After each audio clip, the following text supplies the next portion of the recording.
नमस्कार दोस्तों, आप सबका स्वागत है मेरा चैनल अनऑफिशियल एस्पिरेंट्स पर। दोस्तों, आज हमारा टॉपिक है इंडियन पॉलिटी। आज हम इंडियन पॉलिटी में से देखेंगे टॉप 25 एमसीक्यू जो हर एग्ज़ाम में बार बार पूछा गया है। आप इनमें से कितना स्कोर करते हैं, चलिए देखते हैं।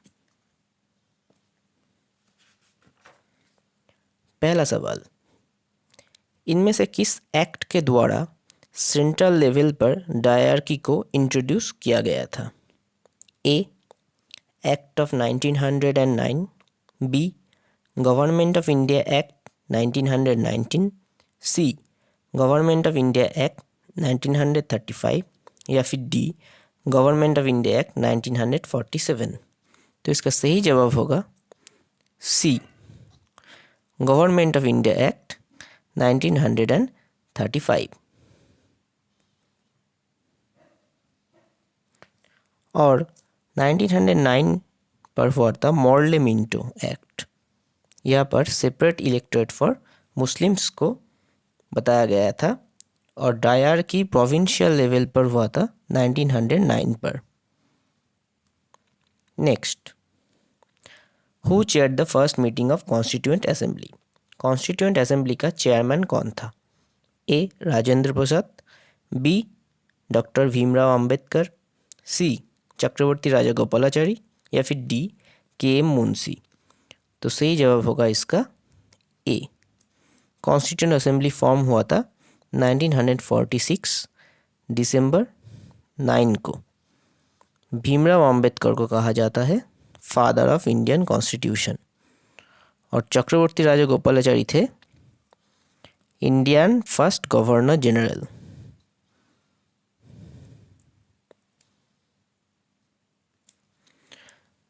तीसरा सवाल, the idea of preamble has been borrowed in the Indian Constitution from the Constitution of। संविधान में प्रस्तावना किस कंट्री से लिया गया था? ए, इताली, बी, यूएसए, सी, यूएसएसआर या फिर डी, ऑस्ट्रेलिया। तो इसका सही जवाब होगा बी, यूएसए। यूएसए से और भी लिया गया है फंडामेंटल राइट्स। यूएसआर से लिया गया है fundamental duties, 5 year planning. Australia से लिया गया है कॉन्करेंट लिस्ट और जॉइंट सीटिंग। जॉइंट सीटिंग आता है आर्टिकल 108 पर। Question number 4, which part of the constitution contains provision relating to citizenship? संविधान में कौन सा पार्ट पर नागरिकता को स्थान दिया गया है? ए, पार्ट 1, बी, पार्ट 2, सी, पार्ट 3 या फिर डी, पार्ट 4। तो इसका सही जवाब होगा बी, पार्ट 2। पार्ट 2 में आर्टिकल 5 to 11 को सिटीजनशिप के लिए रखा गया है। पार्ट 3 पर है fundamental rights, article 12 to 35। Part 4 पर है DPSP, article 36 to 51। Question number 5, which one of the following is not included in the union list of the constitution? इनमें से कौन सा क्षेत्र यूनियन लिस्ट के अंतर्गत नहीं है? ए, डिफेंस, बी, फॉरेन अफेयर्स, सी, रेलवेज या फिर डी, एग्रीकल्चर। तो हमें पता है डी, एग्रीकल्चर, क्योंकि ये तीनों यूनियन लिस्ट के अंदर आता है।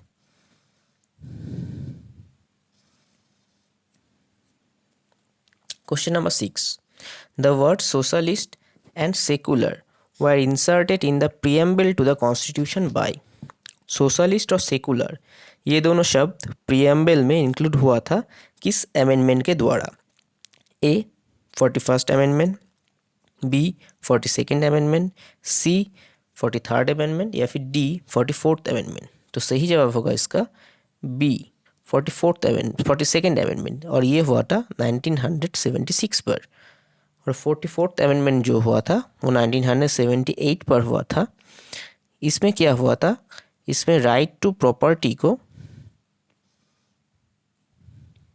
फंडामेंटल राइट से हटाकर लीगल राइट पर लिया गया था। इंडियन कॉन्स्टिट्यूशन इज, भारतीय संविधान क्या है?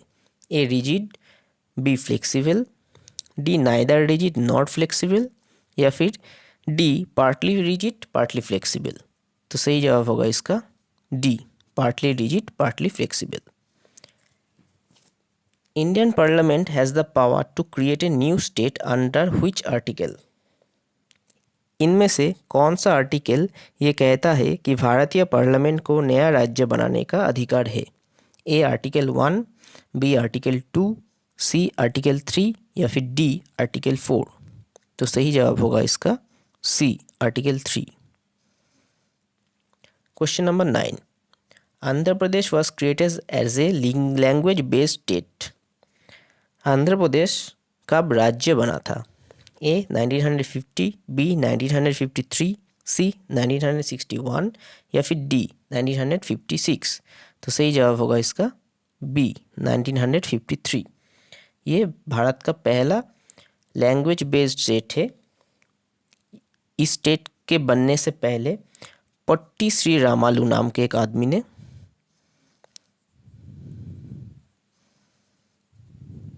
58 डेज का अनशन किया था, उसके बाद जाके ये स्टेट बना था। Question number 10, the citizenship provided by the Indian constitution is, भारतीय संविधान के अनुसार जो नागरिकता भारतीयों को दिया जाता है वो कैसा है? A single citizenship, B dual citizenship, C both, या फिर डी इनमें से कोई नहीं। तो सही जवाब होगा A, single citizenship. Fundamental rights are, fundamental rights इनमें से क्या है? A justifiable, B non justifiable, C flexible, D rigid. तो सही जवाब होगा इसका ए, जस्टिफिएबल।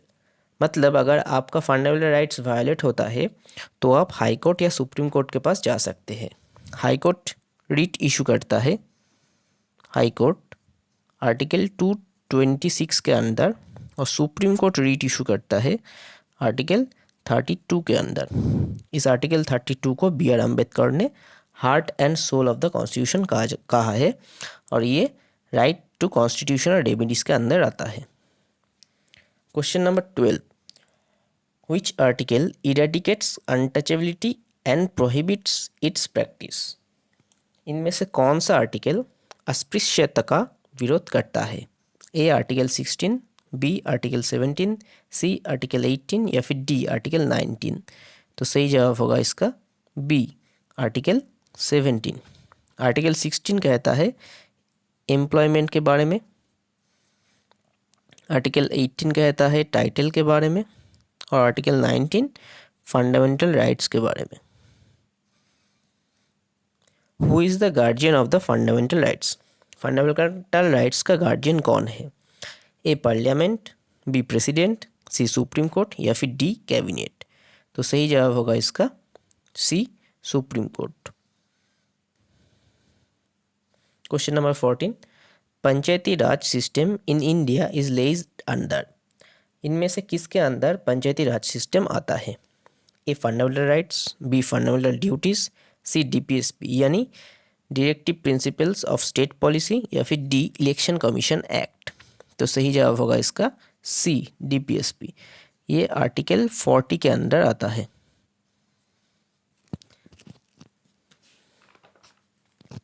इनमें से किसने ये कहा है? The directive principle of state policy is a check which is paid on bank's convenience. A B R Ambedkar, B K Munshi, C doctor Rajendra Prasad, या फिर डी के टी शाह। तो सही जवाब होगा इसका डी, के T Shah. Question number 16, when were the fundamental duties incorporated in the constitution? Fundamental duties किस साल संविधान में ऐड हुआ था? ए 1976, बी 1979, सी 1975, या फिर डी 1978। तो सही जवाब होगा इसका 1976, और ये हुआ था स्वर्ण सिंह कमेटी के रिकमेंडेशन पर। तब प्रधानमंत्री थे इंदिरा गांधी। टोटल कितने हैं फंडामेंटल ड्यूटीज? 11।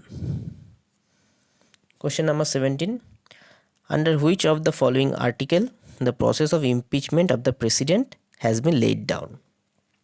किस आर्टिकल में प्रेसिडेंट का इम्पीचमेंट के बारे में कहा गया है? A article 53, B article 61, C article 57 या फिर डी आर्टिकल 76। तो सही जवाब होगा इसका बी आर्टिकल 61। आर्टिकल 53 में कहा गया है executive power of president. Article 76 में कहा गया है अटॉर्नी जनरल के बारे में।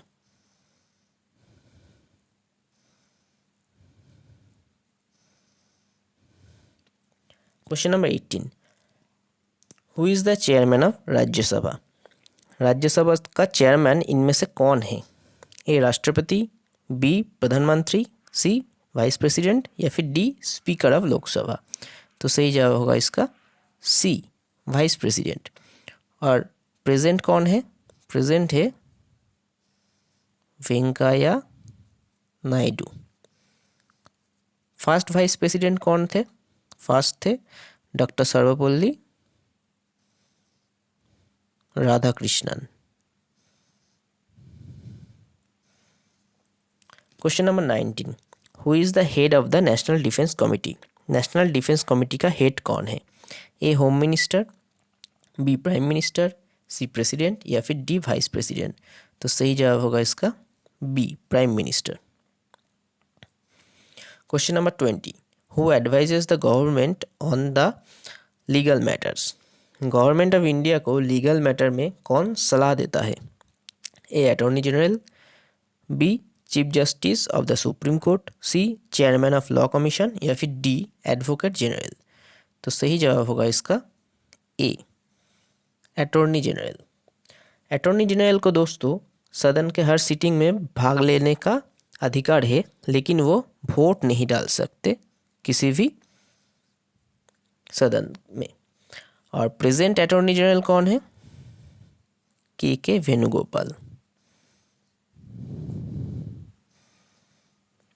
Question number 21, what is the minimum age laid down for a person to seek election to the Lok Sabha? Lok Sabha के चुनाव के लिए कम से कम कितने उम्र का होना चाहिए? ए 18, बी 21, सी 25 या फिर डी इनमें से कोई नहीं। तो सही जवाब होगा इसका सी 25। और पंचायत या फिर म्यूनिसिपैलिटी इलेक्शन लड़ने के लिए कम से कम 21 साल का होना चाहिए और वोट देने के लिए 18 साल का होना चाहिए। In which year Rajya Sabha constituted for the first time? Rajya Sabha का गठन सर्वप्रथम कब हुआ था? ए 1950, बी 1951, सी 1952 या फिर डी 1953। तो सही जवाब होगा इसका सी 1952। फर्स्ट इलेक्शन कब हुआ था? 1951 में। Maximum how many times the parliament has to meet in a year? संसद को मैक्सिमम कितने बार मीट करना पड़ता है एक साल में? ए 1 बार, बी 2 बार, सी 3 बार या फिर डी 4 बार। तो सही जवाब होगा इसका बी 2 बार। Question number 24, when was the supreme court inaugurated in India? Supreme court का इनॉग्रेशन कब हुआ था?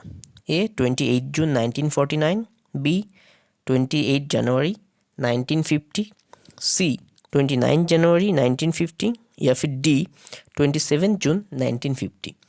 तो सही जवाब होगा इसका बी 28 जनवरी 1950। और पहला चीफ जस्टिस कौन थे? Hiralal J Kania. Question number 25, who remains in the office as long as the president of India wishes?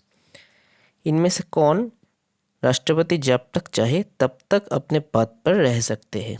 A governor, B election commissioner, C जजेस of the supreme Court, D Lok Sabha speaker of Lok Sabha. तो सही जवाब होगा इसका a governor, यानी president जब चाहे तभी किसी भी स्टेट के गवर्नर को अपने पद से निकाल सकते हैं।